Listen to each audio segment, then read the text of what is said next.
You're listening to Groundbreaking Women in Conversation, Pathmaker, Leader in the People Making. Today I have the great pleasure to talk to Kris Hallbom. She's an international trainer, speaker, book author, success coach, and WealthyMind co-developer. She's one of the recognized leaders in the NLP field and beyond.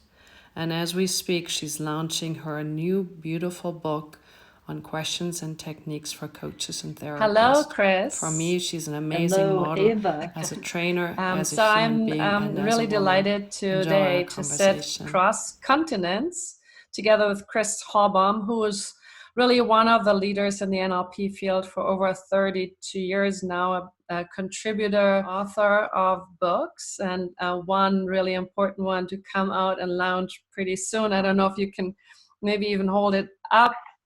Powerful questions and techniques for coaches and therapists. Yeah, forward to receive it. And you're obviously a global trainer that has been training NLP and all over the world. And I've come to know you about the magic that you bring when you teach, and also the courageousness that you bring your personal story to the teaching, and really have people participate in how you are masterfully using NLP in health journeys too.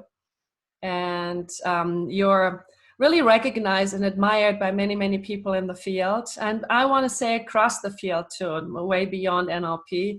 We're just seeing each other at the Erickson conference at the 40th anniversary. So you're a highly recognized presenter and trainer there, and in other many places. So I'm just in awe and excitement to be able to sit with you, that you share your precious time for the talk. Thank you, Ava. Thank you very much, and I'm happy to be here. Yeah. We are obviously facing big crisis, challenging times. So I really wanted to dedicate the time to these special times and pick your mind and pick your masterfulness and your ideas about how we manage these times. So the first idea is really, how do you experience these times yourself? Yeah, well, with the pandemic, we're clearly in a very crazy time. When it first started happening, a lot of people felt a sense of shock. Yeah. And it was, I think a lot of people felt a sense of shock, a sense of fear. And now people are still feeling a lot of fear, and there's a lot of uncertainty. And we're all on lockdown, and for a lot of people, it's a very scary time in our history. And if you look in past history, like with the Black Plague, with the Spanish flu, with all the different wars we've been through, and also the Great Depression, the one thing that we've always done as human beings is we've persevered through these hard times. Mm-hmm. And so we just have to remember and trust and know in our hearts that we will get through this. But for a lot of people, it doesn't make it easy. Yeah, it's definitely bringing up challenging, not just the challenging time, but also probably the challenges that we internally are facing. I almost have this sense that whatever is unresolved seems to be amplified now, and whatever conflicts we are already noticing, they seem to be bigger as well, hopefully to be used in a positive way. I wonder, knowing all of that, how do you personally yourself relate in these times with your understandings and your knowing? Well, thank you. I think, like everyone else, as it happened, I felt a sense of shock, a sense of uncertainty and fear. And so that's where it's really important to take all the skills and the resources that we know and have and put it to use. And because I am an international trainer and I'm having to go to a lot of different countries all the time, it requires a level of flexibility and resilience. And so I have applied a lot of the strategies and techniques to myself in my life that I've used when I'm out on the road to maintain my state of mind and to help myself from going into those dark places. And it doesn't mean that there's days where I think for all of us, we might go into a dark place, but we have a choice for how long we stay there. Yeah. If you think of Viktor Frankl, who was in the Auschwitz camp, he was a psychologist and he wrote the international bestseller In Search of Man's Meaning. Yeah. He said that when we were in Auschwitz, they took everything away from us, including our shoes. But the one thing they could not take away from us was our attitude and our choice for how we wanted to live each day. And so this is why it's so important for people to recognize that you do have a choice in how you live, and that there's a lot of different things that you can do, mindfulness activities and different approaches that you can take in your life to help you be able to be in a better mood throughout the day and to be more resourceful and to really be on your best game. You know what? It gives me goosebumps that you just mentioned Viktor Frankl, because I just began to read this book, probably for the 5th time now again. And before you, I had this beautiful conversation together with Michelle Ritterman. And somehow we got into this conversation about me being German and living in the former Jewish quarter, and having a sense that as I retreat here, that whatever history has happened here is really becoming visible, noticeable, not visible, but more noticeable for me. So I've been consciously putting myself through the dark places of my historical knowing to really process and get a clear understanding.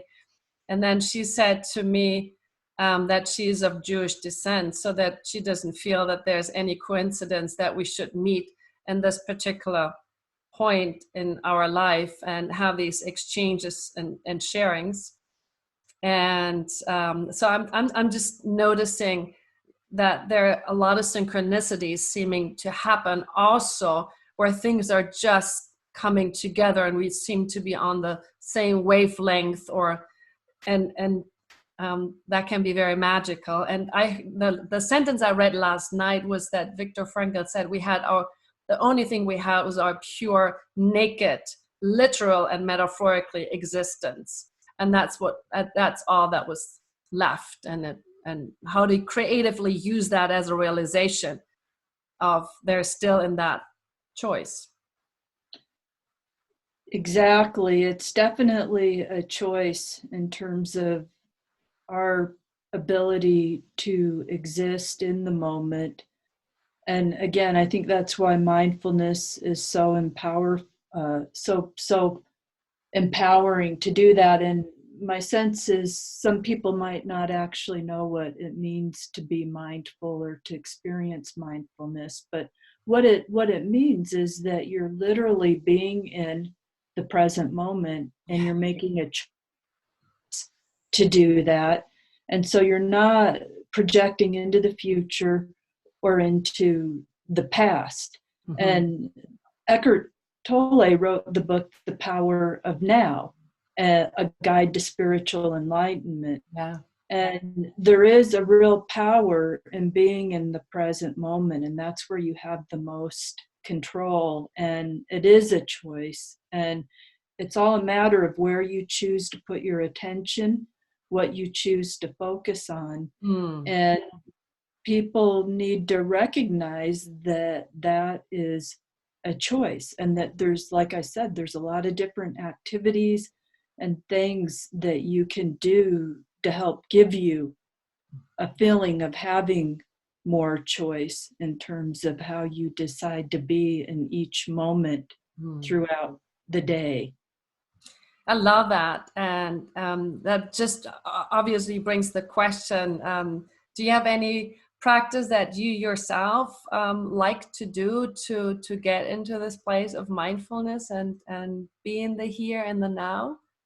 I do. As a matter of fact, I've been really militant about it, and even more so since the pandemic happened. And I think I was telling you earlier that I did a mindset empowerment webinar for 100 financial advisors and finance experts and leaders in the finance industry, teaching them some different techniques that they can do to be on their best game throughout the day and at work and at home. And there's a lot of things you can do and that I do. And one is the whole idea of square breathing or deep breathing. It's something that we teach in all, in a lot of our programs now, because it's so easy to do, and you can spend a half hour doing it with people, and it's a great way to help you be more centered, balanced, and focused. And plus there's so many health benefits to deep breathing. And if you do it just 10 to 12 minutes a day is all it takes, is you just wake up in the morning and just do 10 to 12. I do 15 minutes of deep breathing. But what square breathing is, so easy. It's where you just breathe in. So you breathe in for 4 seconds, then you hold it for 4 seconds, and then you exhale for 4 seconds, and then you hold the out breath for 4 seconds. And then you just keep track of that. And so that's one thing. Another thing, you hear about meditation a lot, but there are so many health benefits to having a meditation practice. And so I do practice transcendental meditation. I meditate once in the morning for 25 minutes and then once in the afternoon for 25 minutes. And that is another great way to help clear your mind and to really help keep you in the present moment. And so a lot of people can go online and they can research different ways to meditate. You can download different meditations. There's so many different forms to do. For me personally, I like TM. Another thing is just being mindful of your thoughts in each moment, and recognizing that you have choice over what you think. And I know for me, sometimes when my mind is starting to want to go into a dark place, there's like, I practice, and I'm probably mispronouncing it. I'm sure you've heard of it, but it's that Hawaiian practice of Ho'oponopono. Have you heard of that? Yeah. To help keep you in the present moment and really get you to what is called the 0 point, which is what a lot of people in Course in Miracles talk about, where it's really getting to that 0 point of where you're really just in the moment and you're literally being guided by something higher than you in your present self. And it's just a mantra that you can say to yourself over and over. I love you. I'm sorry. Please forgive me. Thank you. So I love you. I'm sorry. Please forgive me.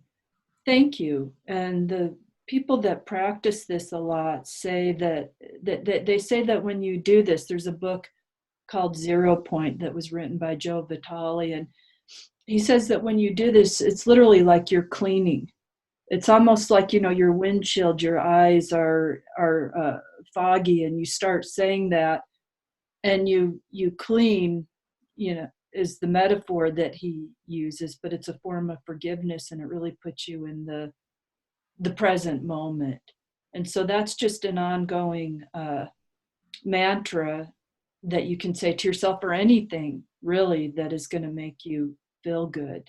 So reading things that make you feel good. I'm revisiting the book, The Power of Your Subconscious Mind by Joseph Murphy, and he talks a lot about prayer, about affirmations, about mantras. And then, of course, Napoleon Hill wrote Think and Grow Rich. He talks a lot about that.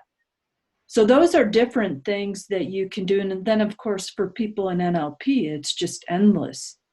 As far as this is a time to notice any limiting beliefs that are popping up, because we have limiting belief change techniques. Or if you have fear popping up, there is just an abundance of NLP techniques that you can use, and including like Circle of Excellence, or different types of spatial anchoring that you can do with yourself to immediately get yourself in a much better state. So that's the mental piece. And of course, there's so much more in terms of being able to maintain your mindset. And of course, I won't get too much into it, but there's also the physical piece, which is so important. So a lot of people are saying they're eating their way through the quarantine, they're baking their way through the quarantine. People are talking about, they've gained weight, and it's fine, as I think Jesus said, or there's some biblical phrase, to each his own, and that's fine. I find for me, though, that there's a direct connection between when I don't exercise and I eat sugar, or I don't eat well, in my moods. And I've been really keeping track of all of that. And it seems like the better I eat, the healthier I eat, the more whole foods I eat, the way, avoiding sugar and exercising. And again, I know it feels like a lot to do all of that, but those are things that can really help you be on your best game if you want to be on your best game. And some people don't. They just want to stay home, and it's an opportunity to binge out in front of the TV and eat a whatever you feel like eating, and not do anything. And that's fine too, because maybe that's what some people need right now. And so you've just got to do whatever makes you feel good. So that's my sense on that. Wow, that was a big abundance, a whole flower bouquet of possibilities that you're offering here.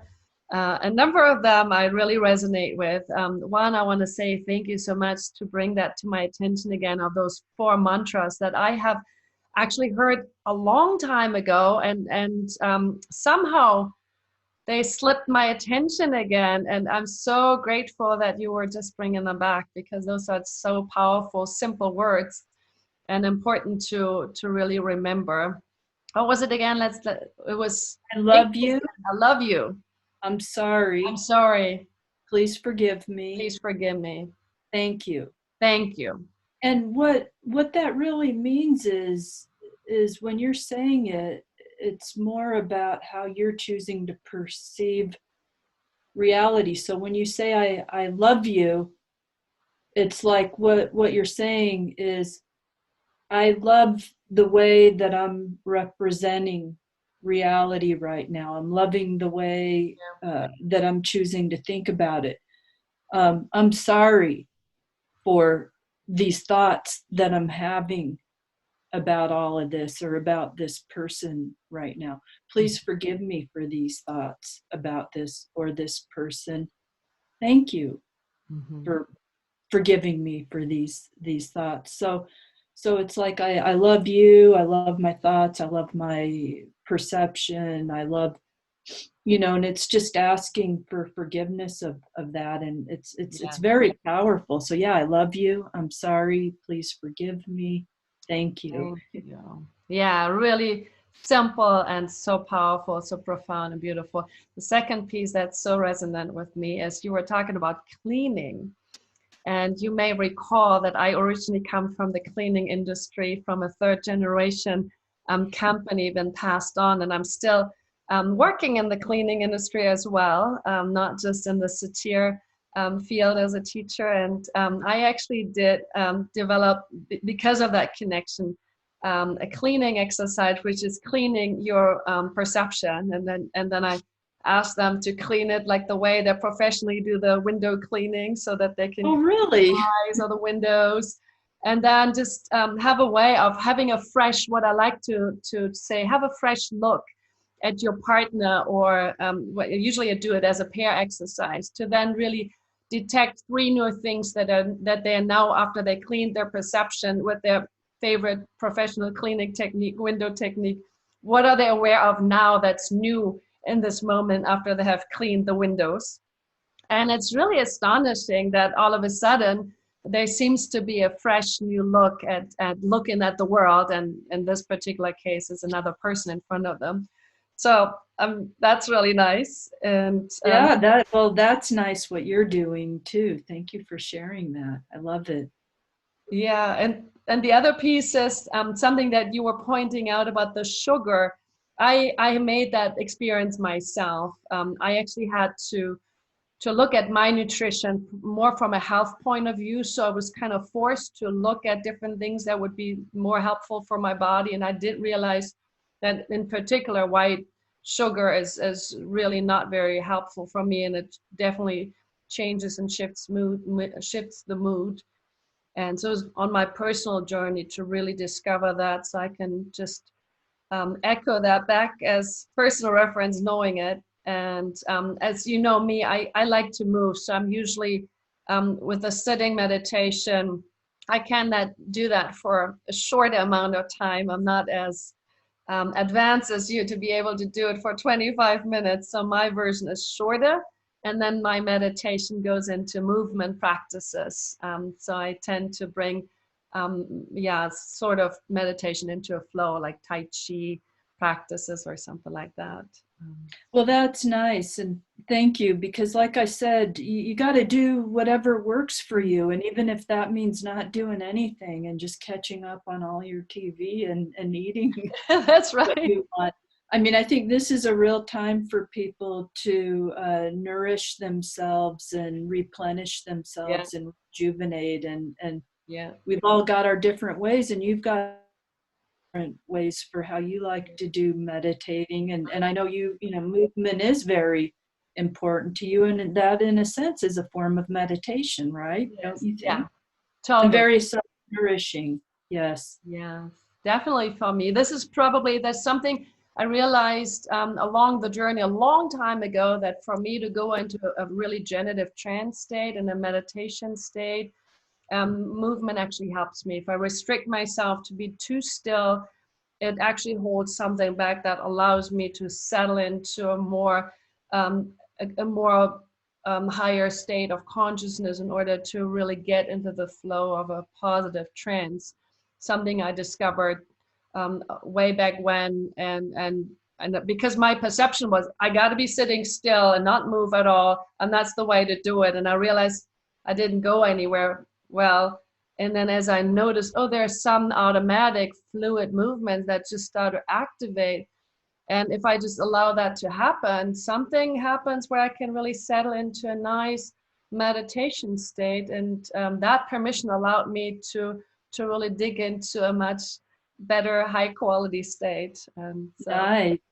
Nice, very nice. So the one piece that's really important for me to share, to ask you is, do you have any ideas what we could discover right now in this moment that is important to notice, to create, I want to say, a better future, a different type of future that we want to move towards and belong to? Well, all I can think in response to that, if I understand the question, is that are there any strategies, processes, techniques, or anything that we can do to help us move towards the future that we want? Did I? Yes, exactly. Okay.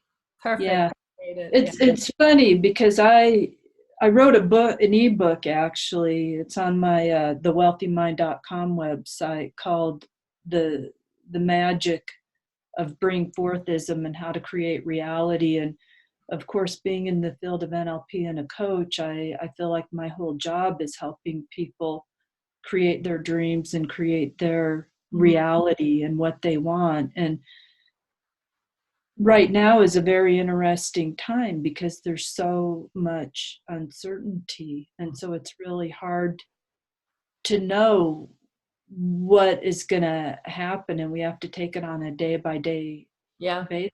And if you think in NLP, when you work with people and you help them create what's called a well-formed outcome or a well-formed goal, the first thing is think of a goal or think of the future that you want is a question you would ask. So what's your what do you want for yourself right now in the future, if you think about it, and choose a context, a specific when and where. It could be related to business, to a relationship, to your own health. And then the next thing is to make sure that whatever it is that you want, that it's stated in the positive and not the negative. So instead of I want to completely avoid financial disaster, you might say I want to be secure in my finances. So you want to make sure that whatever your goal is, it's stated in the positive. But here's a really important one to think about when you think about a well-formed outcome is, can it be initiated by you and is it within your control? And the problem right now for a lot of people, I mean, think about if you're a restaurant owner. It's we've lost a sense of control. We've lost a sense of being able to, the metaphor, take the bull by the horn, or to be able to just do what we want. There's a real loss of control here. And so because of the pandemic and because of being on lockdown, so it's really important to ask yourself, okay, so what can I do that is within my control in terms of creating my future? What can be initiated by me independently of what's going on? And once you can arrive to that clear outcome, and it might be working on a website, it might be a health goal. Those things are going to be a little more doable right now. And so you really want to make sure that you choose, instead of a future, focus on goals and chunk it down a little bit that that are achievable and doable and that you can create. And then doing that is going to give you more a sense of control. Well, thank you for reminding us of to keep things into your own reach of power and control, where you can really use your self-leadership skills and not go to the bigness of things that are out of our control. I think that's really where we drop into this overwhelm and helplessness. I mean, when I tune to my future, I kind of see the image that comes to me. I see all kinds of faces representing from the world and holding hands in a circle, which is kind of like my symbolic picture of hopefully our world cross-cultural coming together again. But that's more of a symbol. And then I kind of look, what is something on a daily basis that I can do right now to seed whatever big picture I have in my everyday actions that's within the range of my the restrictions that are there, the permission, and keeping people safe, and just doing that little thing. And maybe it just starts with a nice smile behind the mask when I go grocery shopping and wearing what I have to wear, because the eyes are still sparkling and showing that I have a smile on my eyes. So you're one of those that's got a sparkle with the mask on. Good for you. That's even a good goal, to smile behind the mask. I like that. Yeah.